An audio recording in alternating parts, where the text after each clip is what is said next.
Bonjour à tous et bienvenue sur la chaîne YouTube de la Pause Concours, chaîne spécialisée en coaching de préparation de concours. Aujourd'hui, je voudrais revenir sur l'importance des dossiers FIR ou RAEP qui sont souvent demandés lorsqu'on va être admissible, passer un oral de concours de la fonction publique. J'entends souvent autour de moi le fait de dire ah mais de toute façon c'est pas noté, c'est pas grave, bon je vais remplir ça un peu comme une formalité administrative, le jury n'en fait rien. Non, non, évidemment que non. Si on vous demande de remplir ce document, c'est bien entendu que ça a une utilité, que le jury en fait quelque chose. Alors qu'est-ce qu'il va en faire de ce dossier? Comment est-ce qu'il est utilisé? Puisqu'effectivement, je vous confirme, le dossier FIR comme le dossier REP n'est pas un dossier qui est noté. N'est pas noté? Non. Mais il va servir de base à la discussion qui va suivre avec le jury. Alors qu'est-ce que ça veut dire ça? Comment c'est utilisé? Très simplement, vous avez vu dans le dossier RAEP, on a une première page identité, bon, qui vous aide, votre nom, votre prénom, où vous êtes en poste. Ensuite, on a des tableaux qui vont être dédiés à votre parcours de formation, puis des tableaux qui sont dédiés à votre expérience professionnelle, à votre expérience extra-professionnelle, et le plus souvent, on a une quatrième rubrique, notamment dans les dossiers IRA, qui va être dédiée à la présentation de vos motivations et de votre projet professionnel pour intégrer ou poursuivre au sein de la fonction publique. Ça veut dire qu'en fait, en lisant ce dossier, le jury se fait une première idée de qui vous êtes, d'où vous sortez, qu'est-ce que vous savez faire, qu'est-ce que vous dites savoir faire, qu'est-ce que vous pensez pouvoir faire. Ça, c'est vraiment le projet professionnel. Le projet professionnel, c'est quoi? C'est finalement d'expliquer au jury sur quel type d'emploi, de fonction, de ministère, d'univers vous vous imaginez être affecté après avoir réussi tel ou tel concours de la fonction publique. Donc c'est extrêmement important parce que en fait, ça va orienter l'entretien qui va suivre avec le jury. Comme vous le savez, l'échange qui va suivre avec le jury, en réalité, il est très séquencé.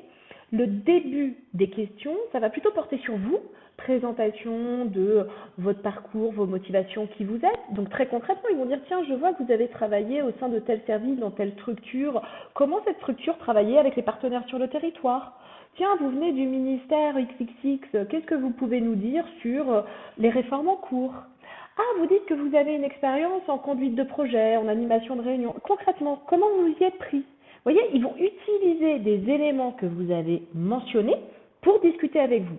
Pas pour vous mettre mal à l'aise, pas pour vous piéger, mais pour lancer la discussion avec vous. Ensuite, deuxième partie, on élargit souvent environnement professionnel, d'où on vient ou que l'on souhaite intégrer. Donc là, c'est pareil. S'ils voient que vous avez travaillé pendant X années dans tel ministère, ils vont attendre de vous que vous ayez quand même une connaissance un peu précise de son organisation, ses enjeux, son actualité. Si vous dites souhaiter rejoindre tel ou tel ministère, c'est la même chose. Ils vont s'attendre à ce que vous soyez capable d'en parler un minimum.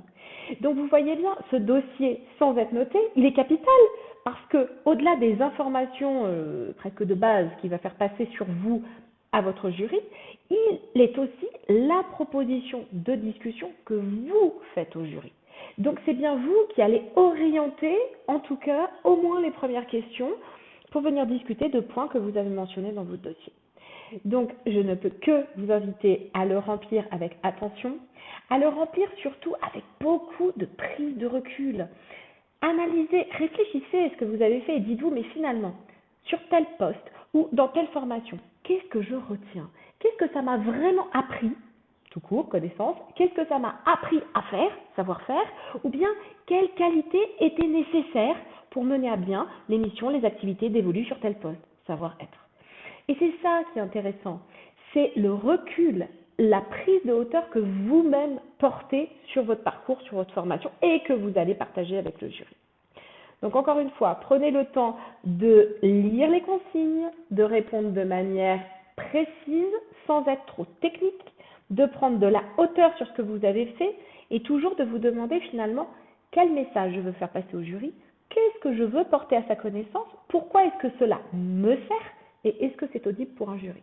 Ça peut être pas mal. Bon, voilà à peu près rapidement sur les dossiers. Si vous avez des questions, comme d'habitude, vous n'hésitez pas à les poser en commentaire. Si vous avez envie qu'on continue sur ce sujet et d'une autre vidéo, je suis à votre disposition, mentionnez-les dans les commentaires. Et pour tout le reste, abonnez-vous.